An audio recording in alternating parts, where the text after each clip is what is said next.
오늘의 말씀은 요한복음 4장 25절에서 30절 말씀입니다. 여자가 이르되 메시아 곧 그리스도라 하는 이가 오실 줄을 내가 아노니 그가 오시면 모든 것을 우리에게 알려주시리이다. 예수께서 이르시되 내게 말하는 내가 그러하시니라. 이때 제자들이 돌아와서 예수께서 여자와 말씀하시는 것을 이상히 여겼으나 무엇을 구하시나이까? 어찌하여 그와 말씀하시나이까? 묻는 자가 없더라. 여자가 물동이를 버려두고 동네로 들어가서 사람들에게 이르되 내가 행한 모든 것을 내게 말한 사람을 와서 보라. 이는 그리스도가 아니냐 하니 그들이 동네에서 나와 예수께로 오더라. 아멘. 할렐루야. 지난 20세기 말에, 그러니까 1990년대 초에 흥미로운 별 하나가 발견되어서 여러 천문학자들을 흥분하게 했습니다. 사진을 한번 보여주시겠어요? 사진이 준비됐을까요? 네, 준비됐습니다. 화면의 가운데에서 흰색에 가까운 분홍빛으로 반짝이는 저 별의 이름이 피스톨이라고 합니다.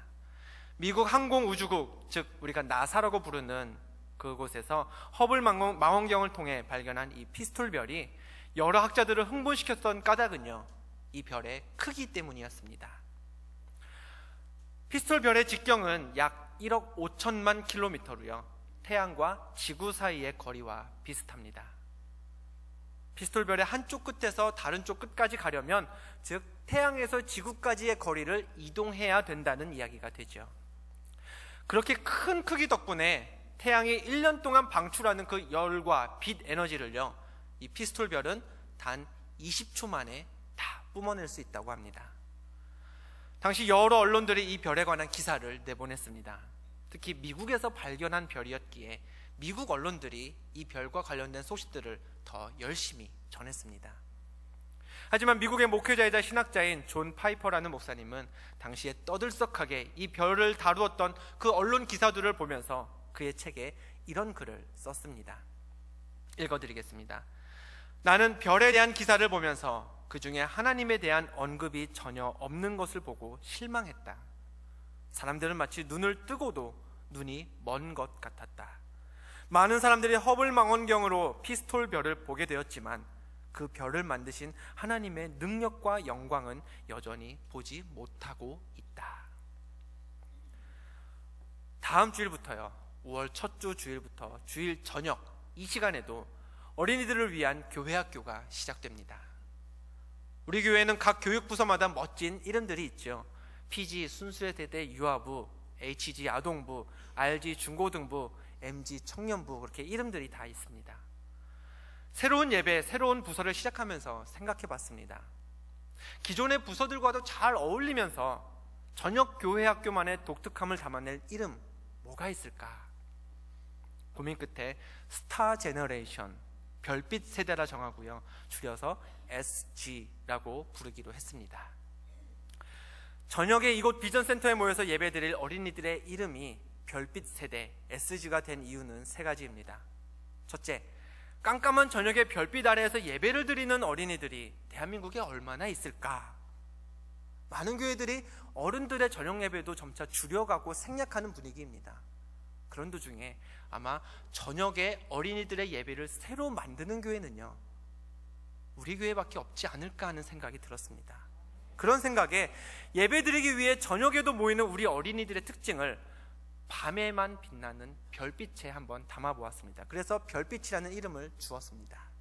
둘째, 밤하늘에서 유독 빛나는 그 별들처럼 세상을 밝히고 또 사람들을 하나님께 인도하는 길잡이가 되라는 뜻에서 별빛이라는 이름을 붙여봤고요.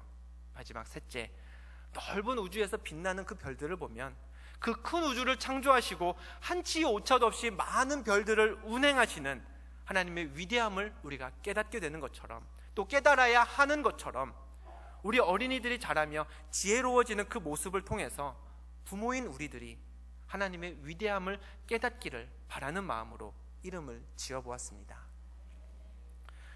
지금 이 시간에 비전센터에 머물고 있는 어린이들의 수가 얼마나 될까요? TNO 찬양단에 속한 어린이들과 또 저쪽 뒤쪽에 유아실에 들어가 있는 아이들만 해도요 30명은 좋게 됩니다. 그런데 이 많은 아이들이 그동안에는 2층에 내려가서 아니면 뒤쪽에 유아실에서 그냥 놀았습니다. 어린이 30명이면요, 사실 크지 않은 교회의 주일학교 전체 인원에 해당할 만큼 적지 않은 인원인데요, 이 많은 아이들을 그냥 놀게 두느니 모여서 예배드리고 말씀도 가르치자, 부모님들도 집중해서 예배드릴 수 있도록 아이들을 우리 교사들이 헌신하고 그들을 돌보아 주자. 그렇게 해서 주일 저녁 SG 예배가 시작하게 되었습니다. 감사하게도 이 일을 위해서 교사를 모집했을 때 우리 부장이신 송혜숙 권사님을 비롯해서 15분의 선생님들이 교사로 자원해 주셨습니다. 내가 예배드리면서 내가 은혜 받는 것도 중요하지만 그보다 어린이들을 돌보고 가르치는 일을 위해 헌신하기로 하신 우리 SG 선생님들을 위해서 기도해 주시길 바랍니다. 더불어 어린이들이 성령 안에서 뛰놀고 예배드리며 그 이름처럼 별과 같은 존귀한 아이들로 자라도록 기도해 주시고요, 주일 저녁에 SG 우리 스타 제너레이션 별빛 세대 어린이들이 더 좋은 소문이 나서 더 많은 부모님들이 자녀들을 데리고 이 예배에 올 수 있도록, 그래서 기둥교회 저녁 예배가 어린이와 어른을 가리지 않고 함께 부흥할 수 있도록 성도님들의 기도 부탁드립니다. 다음 주일에 초등학생 이하 자녀가 함께 오시는 성도님들은, 데리고 오시는 성도님들은 자녀들을 2층으로 보내주시면 되겠습니다. 저희 선생님들이 1층에서부터 영접을 하겠습니다. 그리고 아이들을 맡기시고 집중해서 은혜롭게 예배 드리신 후에요, 예배 끝나면 직접 2층으로 오셔서 자녀들을 데리고 귀가하시면 되겠습니다. 단 엄마가 없으면 우는 아이들 있죠. 유아들 경우에 부모와 떨어질 수 없는 아이들은 저희가 돌봐드리기가 힘듭니다. 그런 아이들이 있으시면, 아직 너무 어린 아이들은 뒤쪽에 있는 유아실에서 데리고 예배 드려주시고요, 엄마와 떨어져도 잘 선생님과 어울려서 예배 드릴 수 있는 어린이들 3세 이상이라면 초등학교 6학년까지 2층으로 보내주시면 함께 말씀으로 성령 안에서 유익한 시간을 보내고 또 안전하게 귀가시켜 드리도록 하겠습니다. 위에서 아까 말씀드린 대로 위에서 함께 기도해 주시기를 부탁드립니다. 언제부터인가 교양 차원에서라도 인문학을 공부해야 한다라는 소위 인문학 열풍이 불고 있습니다. 서점에서는 고전문학, 철학서적 이런 책들을 찾는 사람들이 적지 않고요, 일반인을 대상으로 한 그런 세미나나 강의도 어렵지 않게 찾아볼 수 있습니다. 반면 대학에서는요, 아직도 인문학 관련 학과들의 인기가 썩 높지 않습니다. 취업과 거리가 멀기 때문이죠. 그런데 인문학 관련 학과들 중에서 공부하겠다는 학생들이 지금도 줄지 않는 그런 유독 인기가 높은 학문이 있습니다. 바로 심리학이라는 분야입니다. 많은 분들이 심리학 하면요, 이 사람을 떠올리실 겁니다. 사진 한번 보여주실까요? 한 번쯤 보신 사진 아닌가요? 사진 속의 인물은 오스트리아의 신경과 의사인 지그문트 프로이드라는 사람입니다. 프로이드는 꿈을 해석해서 무의식을 탐구한다는 아주 흥미로운 인간 심리의 연구법을 탄생시킨 장본인이죠. 사람의 마음을 원아, 자아, 초자아, 이드, 이고, 슈퍼이고 그렇게 나눌 수 있다라는 그의 가설도 한 번쯤은 들어보셨음직한 이론입니다. 잘 알려진 이론이죠. 프로이드로부터 발전한 심리학의 한 분야를 정신분석학이라고 합니다. 많은 분들이 정신분석학 하면 이 프로이드라는 사람만 기억하지만 사실 정신분석학자 중에는 프로이드 못지않게 잘 알려지고 또 영향력 있는 학자가 또 있습니다. 칼 구스타프 융이라는 스위스 학자입니다. 사진을 보시는 이 융에 의하면요, 인간은 알게 모르게 몇 가지 감옥 속에 갇혀 살고 있다고 합니다. 첫째 감옥, 자기 사랑의 감옥입니다.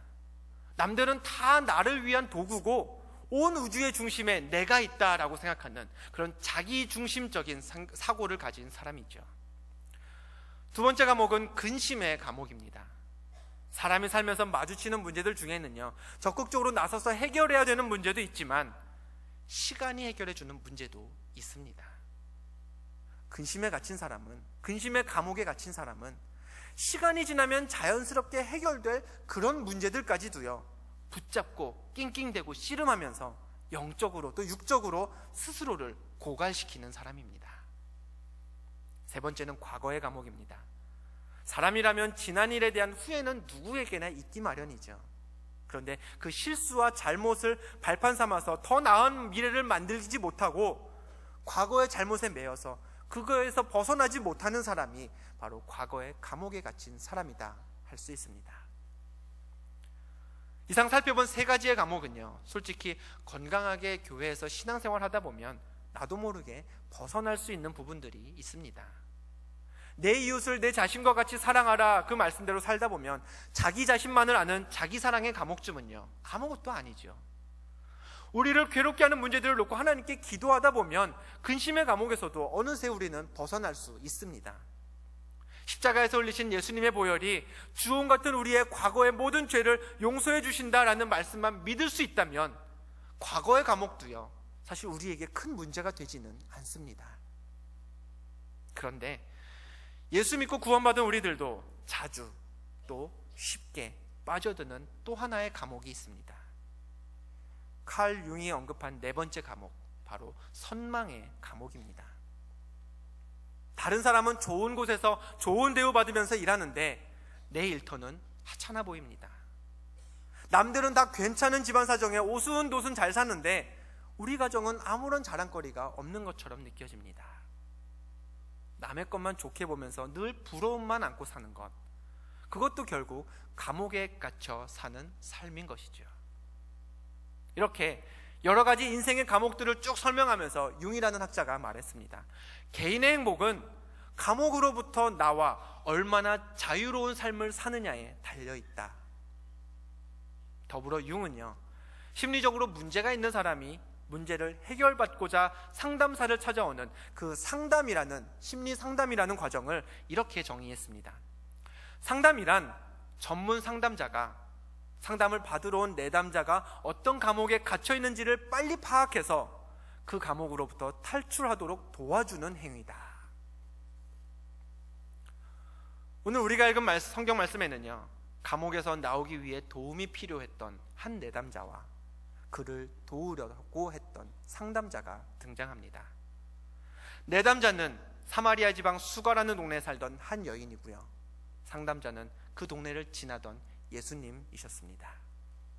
두 사람의 상담은 동네에 위치한 어느 우물가에서 긴급하게 이루어졌습니다. 상담학에서는요, 상담을 진행할 상담자가 가장 먼저 해야 할 일이 상담을 받기 위해 찾아온 내담자의 인적 사항이나 삶의 환경 등등 기본적인 자료들을 파악하는 것이다 라고 이야기합니다. 이를 프로파일을 분석한다 라고 이야기하는데요, 우리도 예수님과 상담을 하게 된 이 내담자, 성경 속 여인의 프로파일을 같이 한번 살펴보겠습니다. 먼저 우물가에서 예수님을 만났던 여인은 사마리아 사람이었습니다. 사마리아 사람들이 어떤 사람들인가요? 솔로몬이 죽은 뒤에 이스라엘 왕국은 남과 북으로 나뉘어졌습니다. 둘로 갈라진 그 두 나라의 사람들은요, 같은 유대 민족임에도 불구하고요, 서로 관계가 썩 좋지 않았습니다. 그런 상황에서 북쪽의 이스라엘이 아수르라는 나라 때문에 먼저 멸망했고요, 그 지역에는 이방인들이 들어가 살게 되었습니다. 이후로 북쪽, 즉 사마리아 지역에는 당연히 유대인과 이방인 사이에서 태어난 혼혈인들이 생겨나게 되었죠. 이런 사람들이 바로 성경에서 흔히 지칭되는 이른바 사마리아 사람들입니다. 유대인들은요, 혈통이 다르고 종교가 다른 이방인들과 상종하기를 극도로 혐오했던 사람들이죠.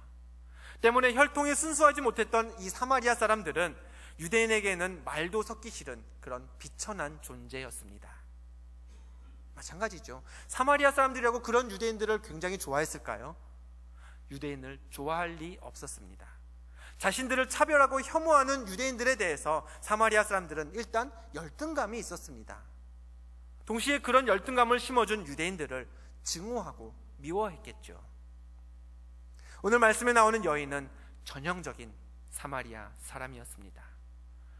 유대인인 예수님에 대해서 스스로를 이방인으로 여기면서 열등의식과 증오심을 동시에 품고 있었습니다. 여인의 마음속에 가득했던 그 열등감, 증오, 미움의 감정들을요, 우리는 예수님과 여인 사이에 오갔던 대화에서 얼마나마 엿볼 수 있습니다.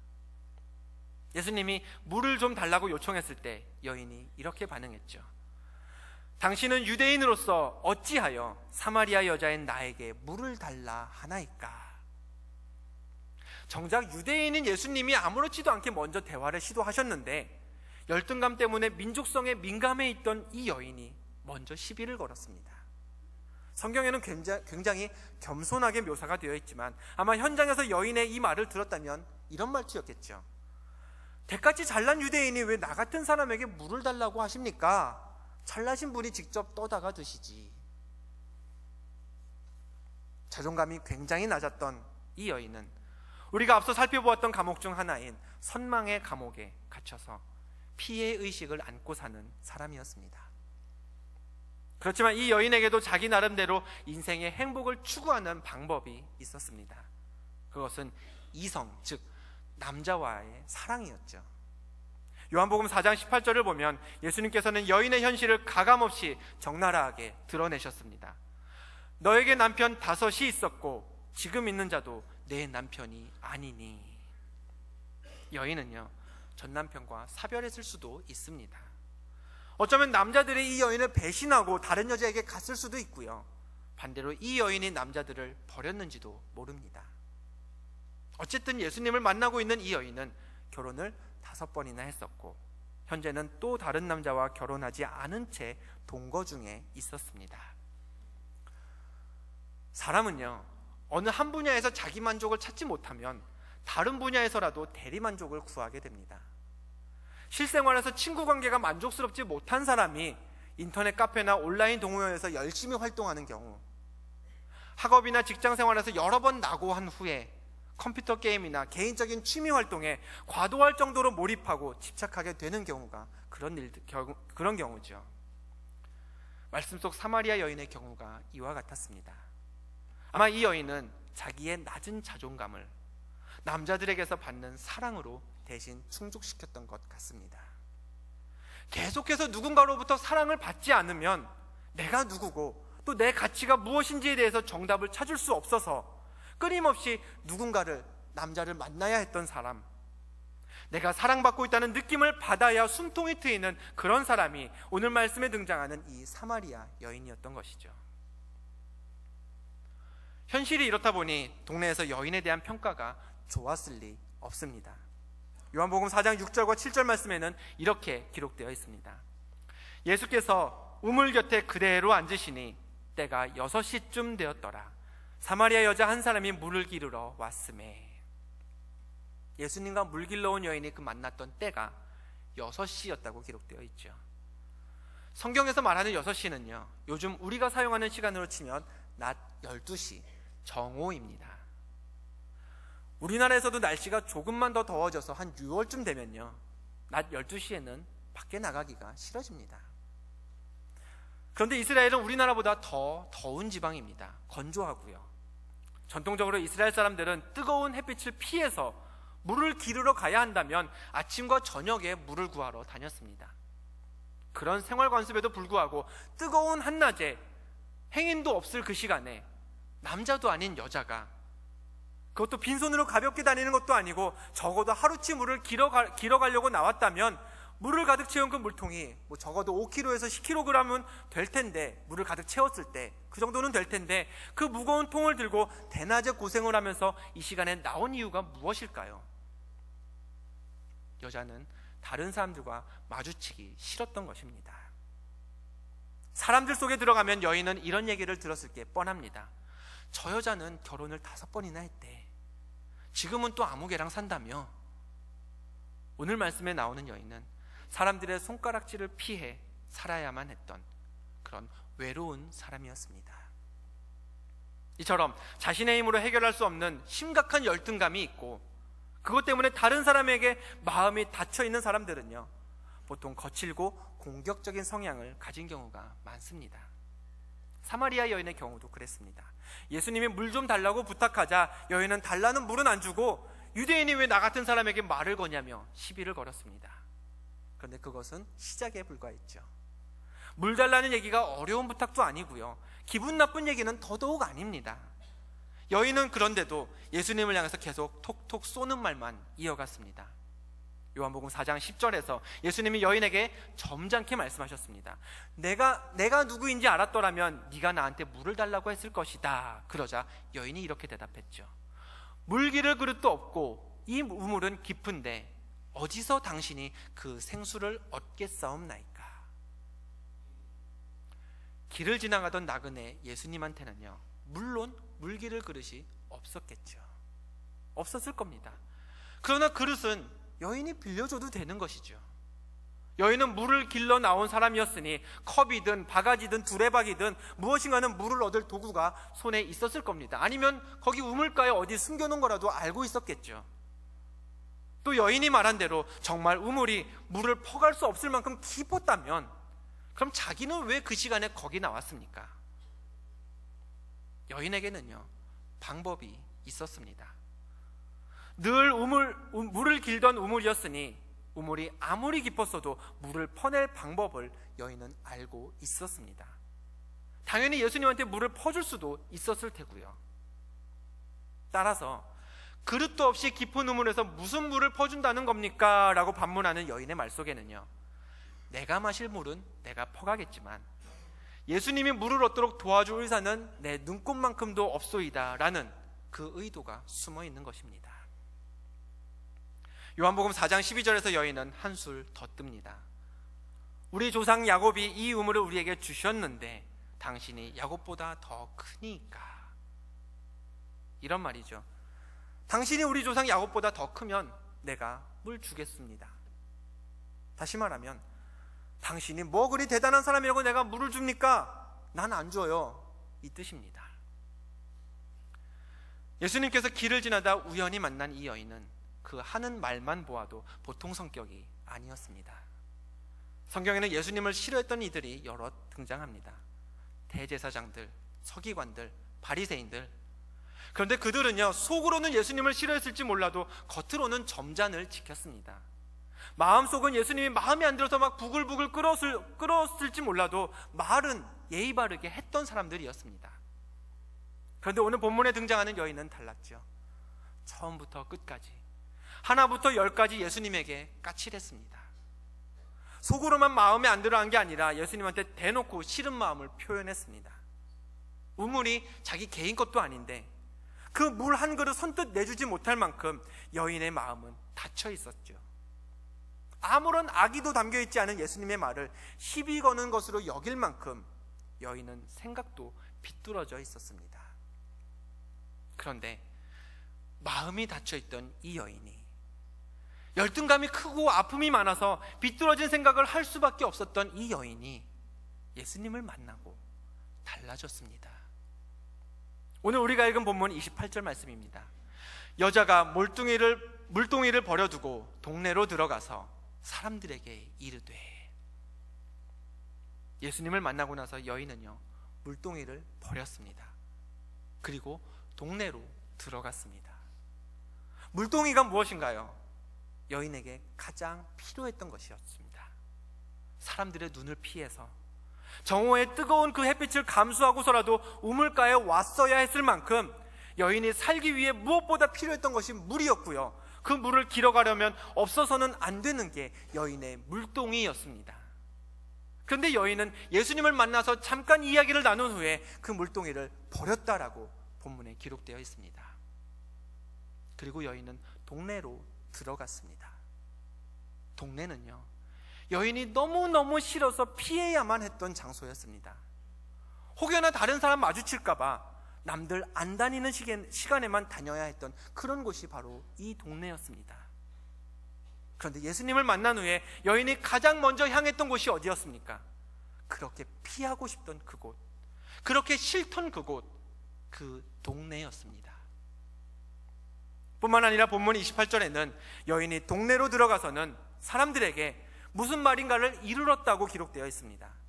사람들을 일부러 피했고 그나마 우연히 만났던 예수님 같은 사람에게 말도 섞기 싫다는 그 감정을 노골적으로 드러냈던 이 여인이 먼저 사람들에게 다가갔고요, 먼저 말을 걸기까지 했습니다. 여인은 분명 변화되었습니다. 다르게 말하면 아픔이 있던 여인이 마음에 상처가 있던 여인이 예수님을 만나고 치유되었습니다. 인생 전체를 얽어매던 그 감옥에 갇혀 지내며 사람들을 두려워했고 열등감을 이기지 못해서 공격적으로 살아가던 여인이 예수님이라는 상담자를 잠깐 만난 후에 온전하게 치유된 것입니다. 그런데 생각해보면요, 여인을 둘러싼 환경은 아무것도 달라진 게 없습니다.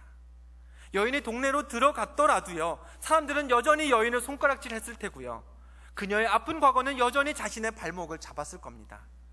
한마디로 세상은 바뀐 게 없었습니다. 그런데도 여인이 치유되었죠. 사진을 하나 보시겠습니다. 보고 계신 사진은 힐링 캠프라는 이름의 방송 프로그램 중 한 장면입니다. 이 방송의 제목에 사용된 힐링이라는 단어는요, 치유라는 뜻이죠.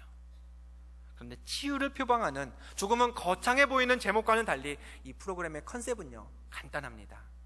보시는 것처럼 매회 게스트 한 명이 나와서 진행자 3명과 탁 트인 경치에 의자를 놓고 앉습니다. 그리고 자신이 걸어온 삶을 이야기합니다. 주인공으로 초대받은 게스트는 어렵고 힘들었던 시절도 이야기하고요, 고맙고 감사했던 사람들에 대해서도 솔직하게 이야기합니다. 그러다 감정에 복받쳐서 눈물을 흘리기도 합니다. 그러면 진행자들은 게스트를 위로도 해주고 공감도 해주죠. 유명 인사들이 초대 손님으로 나와서 진행자들과 하는 것이라고는요, 앉아서 이야기하는 것밖에 없습니다. 물론 진행자들이 실력 있는 상담자나 심리치료사들도 아닙니다. 연예인입니다. 그럼에도 불구하고 이 프로그램은 힐링, 곧 치유를 목표로 하고 있고 실제로 많은 유명인들이 프로그램을 마치기 전에 치유를 받습니다. 왜 그럴까요? 이유가 뭘까요? 전문적인 상담이 아닐지라도 우리가 일상적으로 주고받는 깊이 있는 대화, 그리고 그런 대화를 통해 전해지는 공감, 격려, 위로 등에는 사람을 낫게 하고 변하게 하는 힘이 있기 때문입니다. 그런데요, 깊이 있는 대화에 아무리 치유의 능력이 있다 하더라도 오늘 말씀 속 사마리아 여인의 치유 과정은요, 여전히 의문점이 있습니다. 여인은 예수님과 대면하고 앉아서 서너 시간 토론한 것도 아니었습니다. 아무리 성경을 읽어보아도 예수님과 여인의 대화는요, 한 10분? 20분 정도 걸렸을까? 그 정도로 짧은 대화 시간이었습니다. 여인에게 병이 있었는데 예수님이 여인의 그 병을 고쳐주신 것도 아니었습니다. 놀라운 기적을 보여주지도 않으셨고요, 사마리아 여인의 제자들처럼 여러 해 동안 예수님을 따라다니며 예수님에 대해 공부했던 사람도 물론 아니었습니다. 그저 우물가에서 예수님을 만나 몇 마디 대화를 나누었을 뿐인데 평생 자기 자신이 만든 감옥에 갇혀 살던 그 여인이, 생각과 시선이 삐뚤어져 있던 그 여인이 변화된 것입니다. 예수님과 여인의 이 짧은 만남, 1시간도 채 되지 않을 그 짧은 대화 속에서 도대체 무엇이 여인을 치유하고 변화되게 만들었을까요? 본문 25절에서 여인이 예수님께 말했습니다. 메시아 곧 그리스도라 하는 이가 오실 줄을 내가 아노니. 그 말에 예수님이 말씀하셨죠. 내가 말하는 내가 그라. 네가 지금 이야기하고 있는 내가 그 메시아다, 그 그리스도다 라는 것입니다. 예수님과 나누었던 길지 않은 대화를 통해서 여인이 알게 된 사실은 이것이었습니다. 메시아, 그리스도가 이 땅에 오셨다. 예수님이 바로 그리스도이시다. 내가 그 그리스도를 만났고 그리스도가 나를 만나주셨다. 다른 게 없었습니다. 심리적으로 병약했던 여인이 치유되는 동안 만났던 사람은요, 예수 그리스도밖에 없었습니다.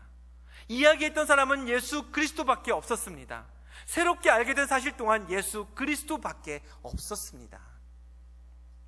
예수 그리스도를 믿는 믿음에는요, 그만큼 힘이 있습니다. 열등한 사람을 강하게 만드는 힘이 있고요, 마음에 증오심 대신 평안을 심어주는 힘이 있습니다.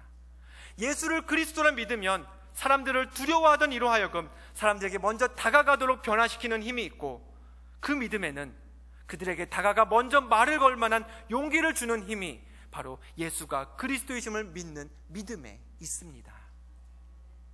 힐링, 치유는 경치 좋은 푸른 잔디밭에서 분위기 있는 의자를 펴놓고 앉아야만 가능한 게 아닙니다. 여러분이 지금 이 예배를 통해 예수님을 만난다면요, 그리스도를 만난다면요, 그리고 말씀을 듣고 찬양하면서 예수님이 나를 구원하신 그리스도라는 확신이 생긴다면요, 여러분이 지금 앉아 계시는 이 의자에서도 얼마든지 가능한 일입니다. 예수가 그리스도이심을 믿는 믿음만 있다면, 내가 믿는 예수님이 내 모든 죄를 용서하기 위해 십자가에 달려 죽으셨고 그리고 부활하셔서 내게 영원한 생명을 주셨음을 믿는 믿음만 있다면, 우리가 예배하는 이 시간 성령께서 우리를 치유해 주십니다. 예수님이 메시아요 그리스도라는 그 믿음, 예수님을 믿으면 구원받는다는 그 복음의 힘이 이렇게 크기 때문에 이제 다음 주일부터는요, 아침뿐 아니라 저녁에도 우리 어린이들에게 예수님이 그리스도라는 믿음을 심어주려고 합니다. 이 아이들이 인생의 여러 감옥에서 벗어나 별과 같이 존귀한 하나님의 자녀들이 되도록 예수님을 믿으면 구원받는다는 그 복음을 저녁에도 또 한 번 가르치려고 합니다. 예수가 그리스도라는 믿음이 우리의 힘입니다. 예수가 그리스도라는 믿음이 우리를 고치고 우리를 회복시킵니다. 아무리 굳건한 감옥에 갇힌 사람이라 할지라도 그리스도 예수를 만나면 자유를 얻을 수 있습니다. 사마리아 여인은 내가 만난 예수님이 그리스도시다라는 확신을 얻은 후에 물동이를 기꺼이 버리고 동네로 들어갔습니다. 자신을 올가매던 감옥에서 벗어나 치유되었습니다. 여러분도 예수님이 그리스도이심을 믿는 그 믿음으로 삶의 크고 작은 어려움에서 벗어나 천국의 기쁨을 소망하며 사시기를 주님의 이름으로 간절히 축원드립니다. 기도하겠습니다.